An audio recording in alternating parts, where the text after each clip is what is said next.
오늘 성경 말씀은 누가복음 2장 52절입니다. 오늘 본문은 예수님의 어린 시절에 대한 말씀입니다.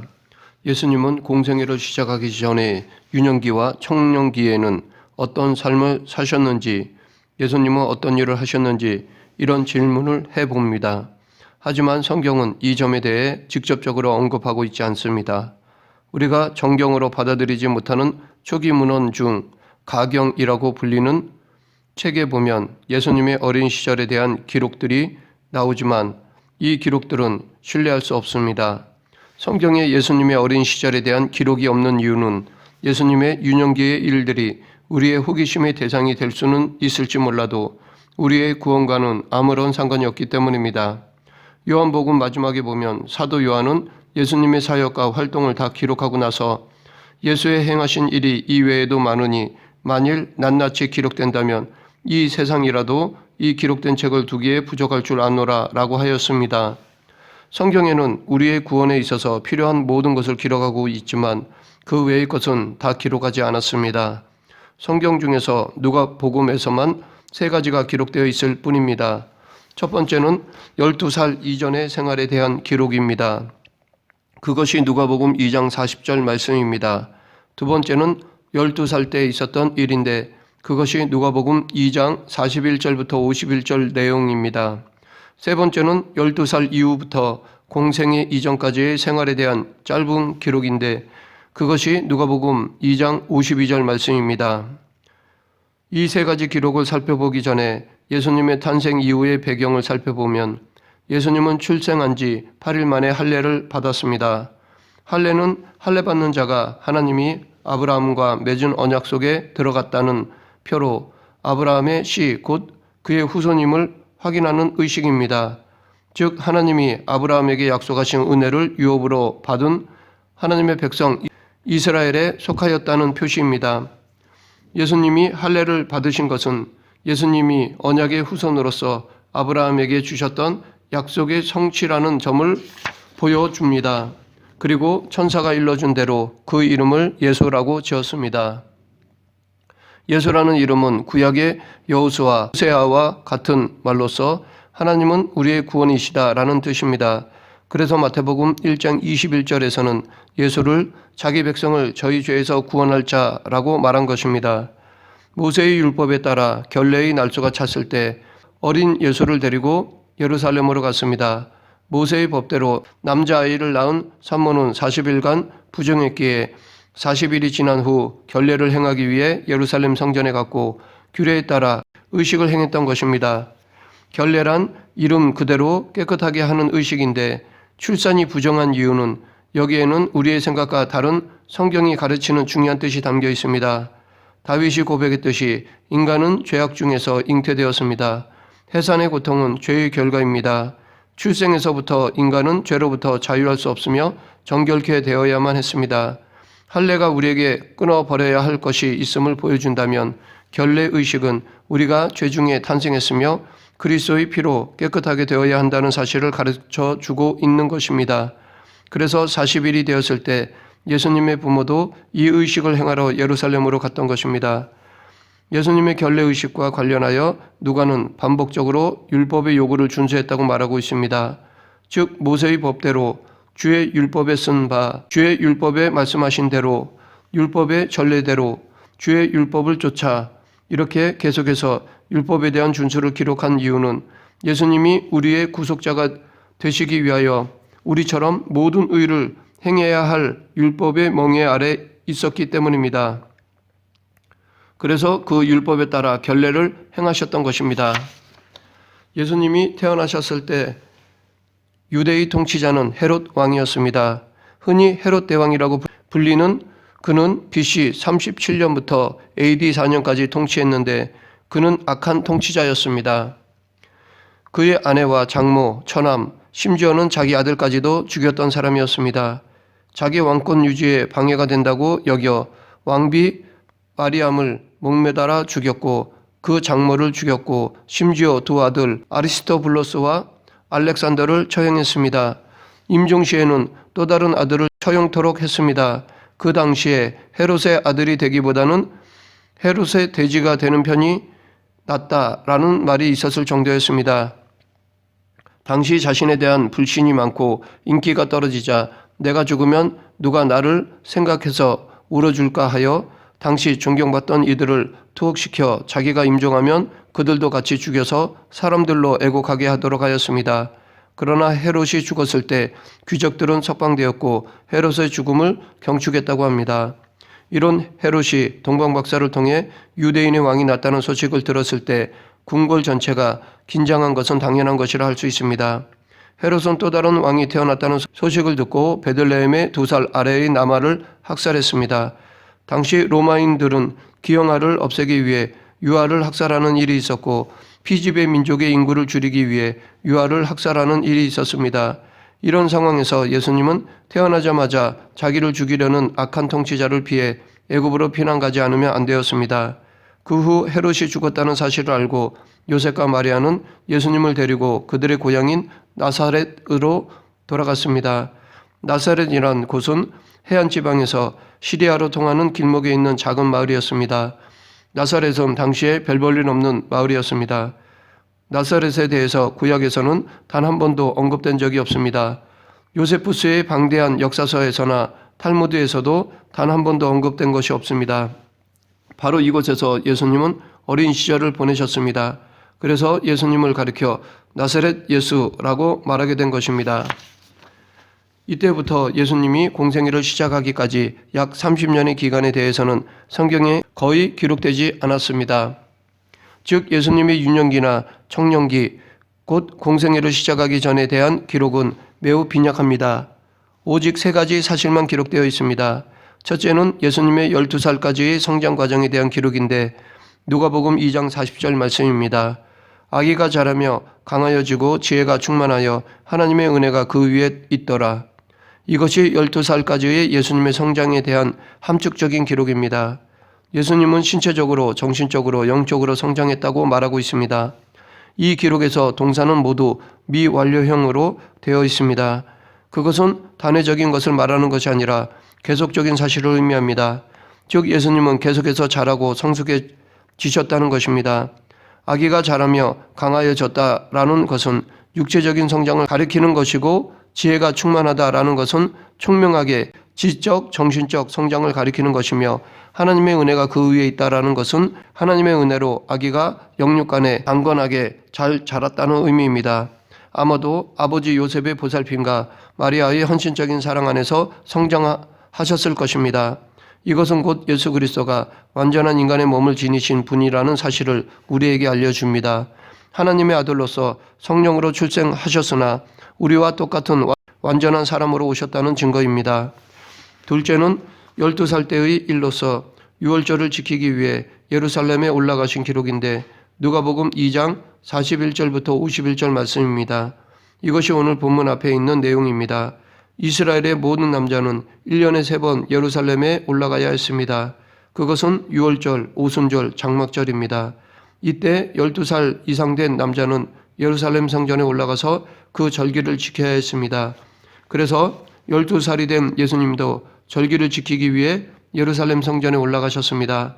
여자는 의무는 아니었지만 여자들도 절기를 지키기 위해 예루살렘에 올라갔습니다. 유월절을 지키기 위해 예루살렘에 올라가는 이들은 통상 100만 명이 넘었다고 합니다. 따라서 이때 예루살렘은 대혼잡하였고 그런 가운데 요셉과 마리아는 예수님을 잃어버린 것이었습니다. 아마 요셉은 다른 사람과 걸어가면서 마리아하고 올 것이라고 생각했던 것 같고 마리아도 예수님이 요셉과 함께 간 줄로 생각했나 봅니다. 혹은 요셉과 마리아는 예수님이 다른 친족이나 친구들과 함께 오고 있는 줄로 알았나 봅니다. 나중에 되어서야 예수님을 잃어버렸다는 사실을 깨닫고 요셉과 마리아는 오던 길을 되돌려 예루살렘으로 다시 올라갔습니다. 그런데 예수님은 그 성전에서 율법 교사들 곧 랍비들과 대화를 나누고 있었습니다. 묻고 대답하는 것은 당시의 교육 방법이었습니다. 그런데 그 말하는 것이 지혜가 있어 사람들이 다 놀라했습니다. 이 상황을 47절에서 듣는 자가 다 그 지혜와 대답을 놀랍게 여기더라 라고 말하고 있습니다. 이 사건은 비록 12살짜리 아이였지만 예수님은 율법 곧 구약을 알고 있었고 지혜가 있었음을 보여주는 것입니다. 앞에서 말했던 40절의 말씀이 사실임을 증거하는 것이라 할 수 있습니다. 당시 모든 유대인들은 말을 하게 되면 가정에서 교육을 받는데 그것이 쉐마 교육입니다. 신명기 6장 4절 5절이 그 내용입니다. 이스라엘아 들으라. 우리 하나님 여호와는 오직 하나인 여호와시니 너는 마음을 다하고 성품을 다하고 힘을 다하여 내 하나님 여호와를 사랑하라. 여기서 들으라 라는 말이 히브리어로 쉐마입니다. 그래서 쉐마 교육이라고 말하는데 예수님도 이런 가정교육을 받으셨을 것입니다. 유대인 부모들에게는 이런 교육의 책임이 주어져 있었습니다.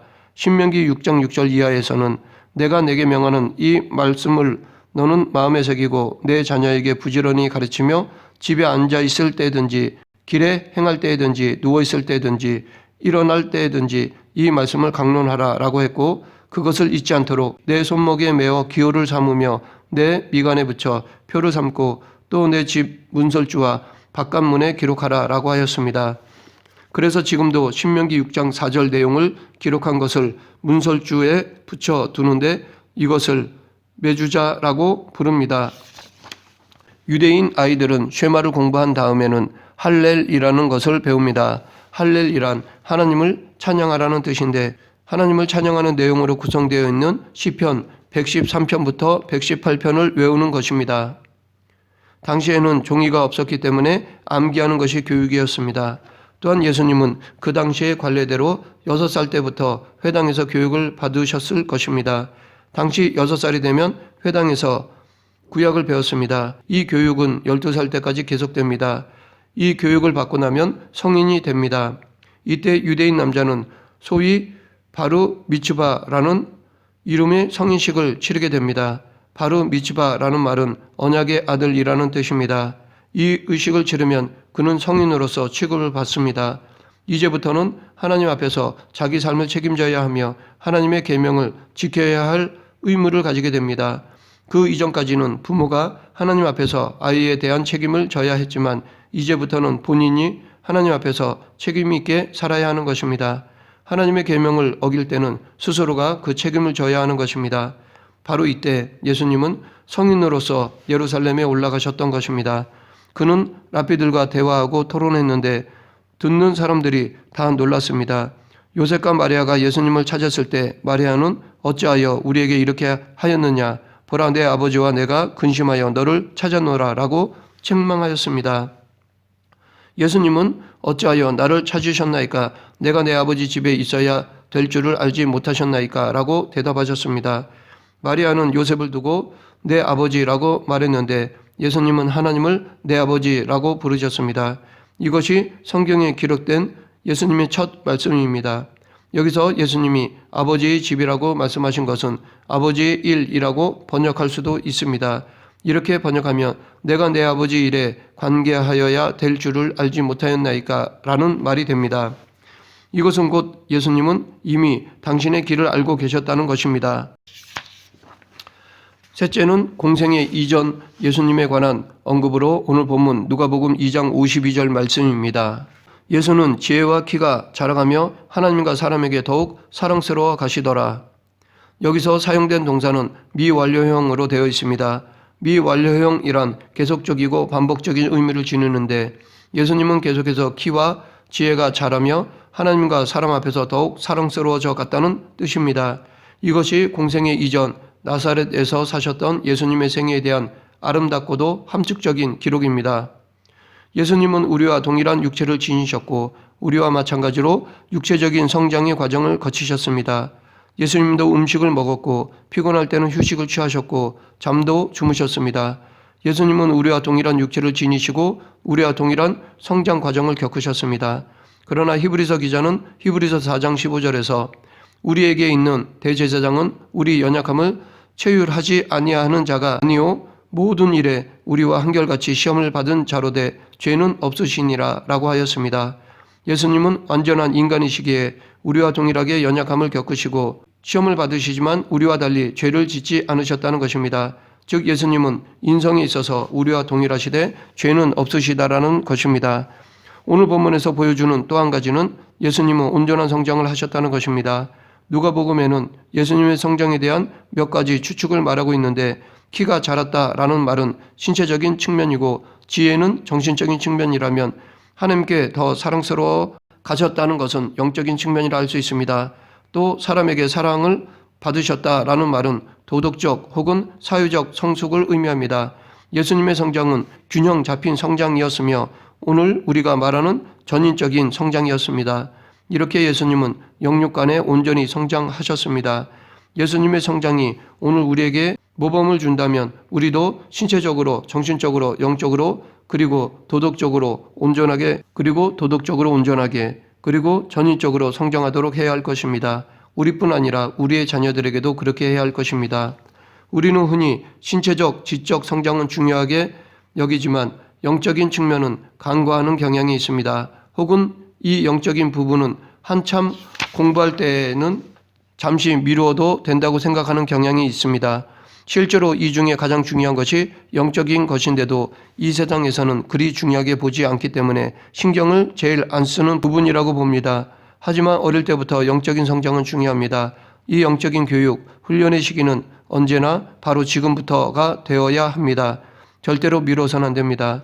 공생애 이전에 예수님이 무슨 일을 하셨는가에 대해 분명하게 말하고 있지는 않지만 예수님이 고향 나사렛의 회당에서 가르치실 때 동네 사람들이 이 사람이 마리아의 아들 목수가 아니냐라는 말을 보면 예수님은 목수였던 아버지를 도와 목수로 일하셨을 것입니다. 그리고 예수님의 형제로는 적어도 6명 이상의 동생들이 있음을 알 수 있습니다. 즉 야고보, 요셉, 시몬, 유다 그리고 누이들이었습니다. 마가복음 6장 3절에 야고보와 요셉과 유다와 시몬의 형제가 아니냐 그의 누이들이 우리와 함께 여기 있지 아니하냐라고 말하였습니다. 예수님이 나사렛에서 사역을 시작하셨을 때 사람들이 놀랐던 것으로 미뤄보아 그들 중에 누구도 예수님이 그렇게 많은 지혜와 놀라운 역사를 행하실 것을 기대하지 않았다는 것을 알 수 있습니다. 그런데 예수님의 공생의 기간 중에 아버지에 대한 언급이 전혀 없고 또 십자가상에서 어머니에 대한 부탁만 있는 것으로 보아 아버지 요셉은 공생애 이전에 죽은 것으로 보입니다. 특히 사역 초기에 나사렛 동네 사람들이 예수님을 보고 요셉의 아들이라고 말하지 않고 마리아의 아들 목수가 아니냐라고 말한 것이나 그 목수의 아들이 아니냐라고 말한 것이나 그 모친은 마리아, 그 형제들은 야고보, 요셉, 시몬, 유다라 하지 않느냐라고 말하는 것으로 보아 아버지 요셉이 공생애 이전에 죽었다는 것을 증거해주고 있습니다. 예수님은 이런 준비의 날들을 거쳐 그의 나이 30세가 되었을 때 사역을 시작하셨습니다. 준비의 날들이 지나고 그의 때가 되었을 때 천국 복음을 전하셨습니다. 말씀을 정리하겠습니다. 우리도 예수님처럼 육적, 지적 성장뿐 아니라 도덕적, 무엇보다도 영적으로 성장해야 할 것입니다. 가시적인 성장만 하는 것이 아니라 내적인 성숙도 되어야 하고 더 나아가 원숙한 단계까지 가야 할 것입니다. 이것은 우리를 향한 하나님의 뜻이라고 봅니다. 그리고 우리뿐 아니라 우리 자녀들에게도 이렇게 해야 합니다. 세상적인 것으로만 성장시키는 것이 아니라 영적인 성장, 성숙, 원숙함을 위해 부모로서 수고하고 노력해야 할 것입니다. 믿음으로 본을 보여주어야 할 것입니다. 우리 모두 영육간의 성장, 성숙, 원숙함에 이르기까지 함께 열심을 다하는 성도가 되길 간절히 축원합니다. 기도하겠습니다. 사랑의 하나님, 예수님께서 하나님의 말씀으로 성장하셨듯이 저희들도 하나님의 말씀을 영의 양식으로 삼아 성장, 성숙되어지는 그리스도인이 되게 하여 주시옵소서. 하나님과 사람들에게도 인정받는 믿음의 소유자들이 되게 하여 주시옵소서. 예수님 이름으로 기도드립니다. 아멘.